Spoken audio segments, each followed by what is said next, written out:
Hello friends, ये वीडियोटी को सही मैंने लास्ट जाए देखूँ जो मैंने सतरे बहुत पैसा कमाइबा चाहते। वीडियोटी टिके लंबा अच्छे किंतु ये वीडियो को सही मैंने शेष देखिए जो मैंने सतरे बहुत पैसा कमाइबा चाहते। आज मुझे चारिटा खराब अभ्यास विषय कहबी जहाँकि आपण मानक जीवन में केवे भी बड़ लोक होगा सुजोग दबनी।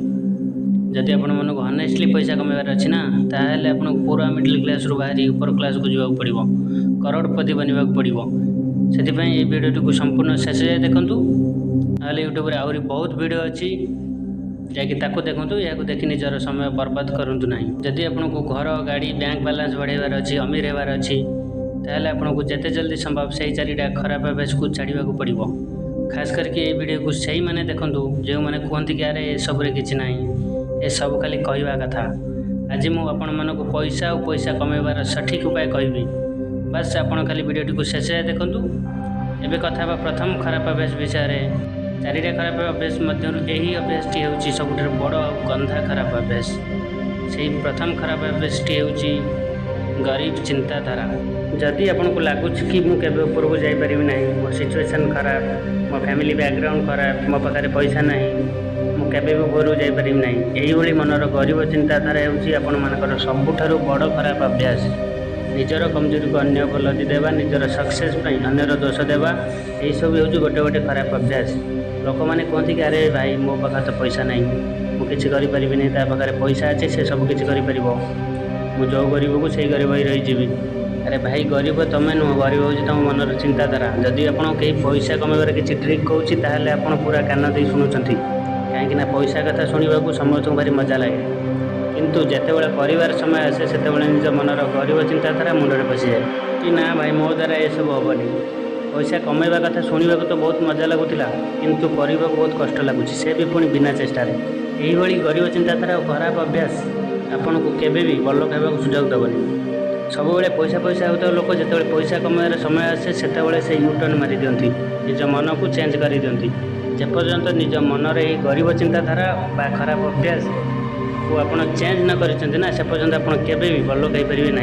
दिने मत मो सांग पचारे कि भाई पैसा कौन खुशी अच्छी, बर जिते पैसा कमाइबू से टेंशन रही। मुझे कहली कि जहाँ पाखे पैसा अच्छी तार कि टेंशन, जहाँ पाखे पैसा ना बर तार टेंशन, बाकी रहा खुशीर कथा तो ऊपर निर्भर करे कि तू ताको केमी व्यवहार कर।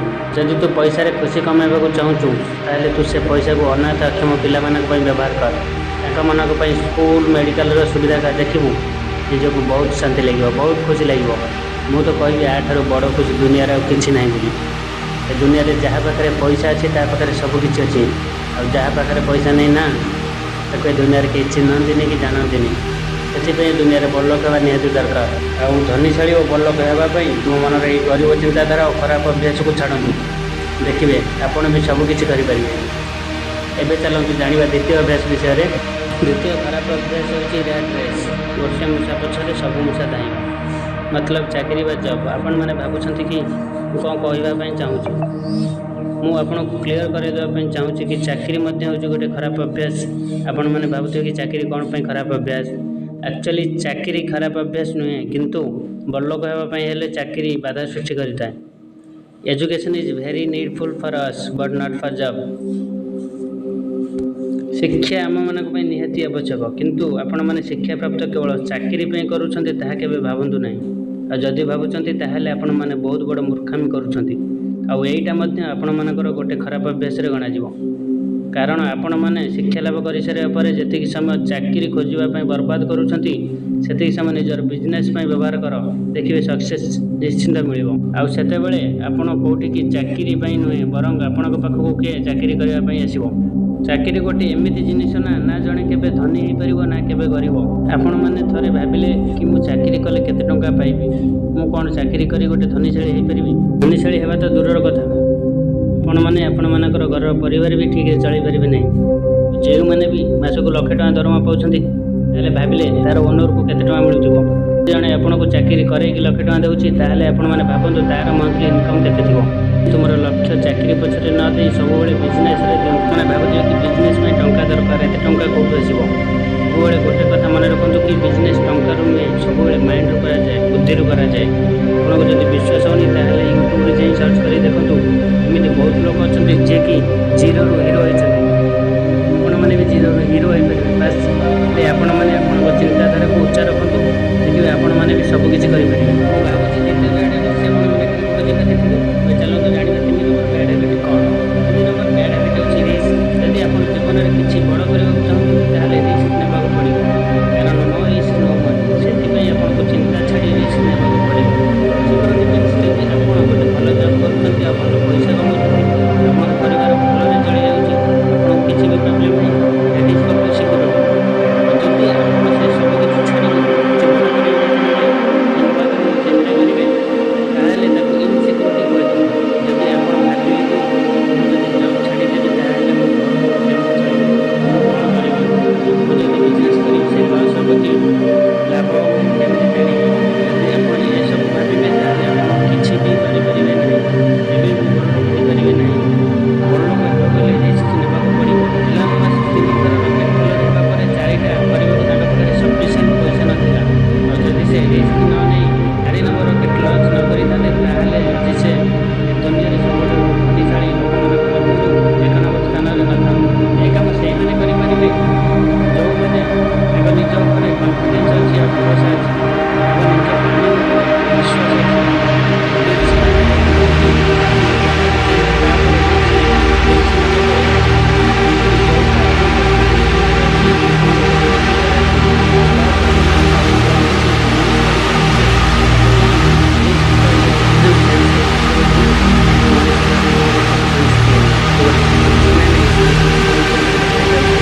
ଫର୍ ଏକ୍ଜାମ୍ପଲ୍ ଆପଣ ଗୋଟେ ଦୋକାନକୁ ପଇସା ନେବାକୁ ଗଲେ, ଏବେ ଆପଣ ଭାବୁଛନ୍ତି କି ଯଦି ମୁଁ ନିଜ ସିକ୍ୟୁରିଟି ପର୍ସନାଲି ଅର୍ଗାନାଇଜ୍ କରିବାକୁ ନେଇଯାଉଛି ତାହେଲେ ମୋ ପାଖରେ ବହୁତ ପଇସା ଅଛି, ପୁରୁଷ ପଇସାଟା ହେଇଗଲାଣି, ମୋର ଅଫିସ୍ ଅଛି, ଆଉ ଆସିଗଲେ ସବୁ କିଛି ଠିକ୍ ହେଇଯିବ। ଏମିତି କହି ସେ ଜୋକର୍କୁ ଆପଣଙ୍କୁ ଟେକିଦେବେ। ତେଣୁ କୁହାଯାଏ ସେନ୍ସ ଅଫ୍ ସିକ୍ୟୁରିଟି। ଆପଣମାନଙ୍କୁ ହିଁ ସେମିତି ବନିବାକୁ ପଡ଼ିବ, ସିକ୍ୱେନ୍ସି ବନିବାକୁ ପଡ଼ିବ।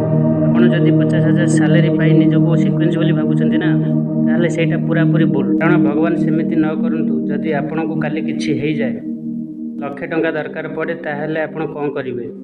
କାହିଁକିନା ଆପଣଙ୍କର ସାଲେରୀ ତ 50,000। ଏ ସାରା ଦୁନିଆରେ କେହି ବି ସିକ୍ୱେନ୍ସ ନାହାନ୍ତି, ସେ ଗୋଟେ ଗରିବ ହେଉ କି ଧନୀ। ସେଥିପାଇଁ ନିଜ ଉପରେ କନଫିଡେନ୍ସ ରଖି ରିସ୍କ ନିଅ, ଦେଖିବେ ଆପଣ ନିଶ୍ଚୟ ବହୁତ ଆଗକୁ ଯିବେ। ଏଇଟା ଥିଲା 3 ନମ୍ବର ଖରାପ ଅଭ୍ୟାସ। ଏବେ ଚାଲନ୍ତୁ ଜାଣିବା 4 ନମ୍ବର ଖରାପ ଅଭ୍ୟାସଟି କ'ଣ। ଏ 4 ନମ୍ବର ଖରାପ ଅଭ୍ୟାସ ହେଉଛି ସବୁଠାରୁ ବଡ଼ ଖରାପ ଅଭ୍ୟାସ। ଟିକେ ଧ୍ୟାନ ଦେଇ ଶୁଣନ୍ତୁ, ଯେଉଁଟାକି ଜୀବନରେ କେବେ ବି ଆପଣଙ୍କୁ ବଡ଼ ଲୋକ ହେବାକୁ ଚାନ୍ସ ଦେବନି। ସେଇଟା ହେଉଛି ଫୋର୍ ସେଭିଂ ରିଚ୍ ଇନଭେଷ୍ଟ। ଏହାର ମାନେ ହେଉଛି ଗରିବ ଇନକମ୍ କରି ସେଭିଂ କରୁଛି ଆଉ ଧନୀ ଇନକମ୍ କରି ଇନଭେଷ୍ଟ କରୁଛି। ଟିକେ ଭଲସେ ଶୁଣନ୍ତୁ, ଗୋଟେ ଗରିବ ଇନକମ୍ କରି ସେଭିଂ କରୁଛି ଆଉ ଗୋଟେ ଧନୀ ଇନକମ୍ କରି ଇନଭେଷ୍ଟ କରୁଛି। ଗୋଟେ ଧନୀର ଚିନ୍ତାଧାରା ହେଉଛି ମୋର ଇନକମ୍କୁ ମୁଁ ଇନଭେଷ୍ଟ କରିବି, ମୋର ପଇସାକୁ 10 ଗୁଣା କରିବି। ଯେଉଁଠିକି ସେଇଠି ଗୋଟେ ଗରିବର ଚିନ୍ତାଧାରା ହେଉଛି ମୋର ଇନକମ୍କୁ ମୁଁ ସେଭିଂ ଆକାଉଣ୍ଟରେ ରଖିବି, ବ୍ୟାଙ୍କରେ ରଖି ମୁଁ ପଇସାକୁ ରଖିବି ବଡ଼ ଲୋକ ହେବି। ପାର୍ଥକ୍ୟ ହେଉଛି ଏହା କି ଗୋଟେ ଧନୀ ସବୁବେଳେ ଚିନ୍ତା କରେ ମୋର ଇନକମ୍କୁ ମୁଁ ଇନଭେଷ୍ଟ କରିବି, ମୋର ଇନଭେଷ୍ଟର ଯେଉଁ ଆମାଉଣ୍ଟକୁ ମୁଁ ଡବଲ୍ କରିବି, 10 ଗୁଣା କରିବି। ଯାହାକି ଗୋଟେ ଗରିବ ଚିନ୍ତା କରେ ମୋର ଇନକମ୍କୁ ମୁଁ ସେଭିଂ କରିବି, ସେଭିଂ କରିକି ମୁଁ ବଡ଼ ଲୋକ ହେବି। ପଇସା ସେଭିଂ କରି କେହି କେବେ ବଡ଼ ଲୋକ ହେଇନାହାନ୍ତି, କିଏ ହେଇପାରିବେ ନାହିଁ। ସେଥିପାଇଁ ନିଜ ମନରେ ଥିବା ଏହି ଗରିବ ଚିନ୍ତାଧାରାକୁ ଚେଞ୍ଜ କରନ୍ତୁ ଆଉ ରିସ୍କ ନିଅନ୍ତୁ, ବଡ଼ ଲୋକ ବନନ୍ତୁ। ମୁଁ ଆପଣଙ୍କୁ ଆଉ ଥରେ ଭଲସେ ସେଇ 4ଟା ଖରାପ ଅଭ୍ୟାସ ବିଷୟରେ କହିଦେଉଛି, ଯେଉଁଟାକି କେବେ ଆପଣଙ୍କୁ ବଡ଼ ଲୋକ ହେବାକୁ ସୁଯୋଗ ଦେବନି। 1ରେ 4 ମେଣ୍ଟାଲିଟି, 2ରେ rat race I mean job, 3ରେ ହେଉଛି ରିସ୍କ, 4 ନମ୍ବର ହେଉଛି ଫୋର୍ ସେଭ୍ ରିଚ୍ ଇନଭେଷ୍ଟ, ଗରିବ ସେଭିଂ ଧନୀର ଇନଭେଷ୍ଟ। ଆଶା କରୁଛି ଆପଣମାନଙ୍କୁ ଏହି ଭିଡ଼ିଓ ବହୁତ ସୁନ୍ଦର ଲାଗିଥିବ। ଯଦି ବହୁତ ଭଲ ଲାଗିଥାଏ ଭିଡ଼ିଓଟିକୁ ଲାଇକ୍ କରନ୍ତୁ, ସେୟାର କରନ୍ତୁ, ଆଉ ଯଦି ଚ୍ୟାନେଲରେ ନୂଆ ତାହେଲେ ଚ୍ୟାନେଲକୁ ସବସ୍କ୍ରାଇବ୍ କରନ୍ତୁ ଆଉ ବେଲ୍ ଆଇକନ୍କୁ ବଜାଇ ଦିଅନ୍ତୁ। ଜୟ ଜଗନ୍ନାଥ।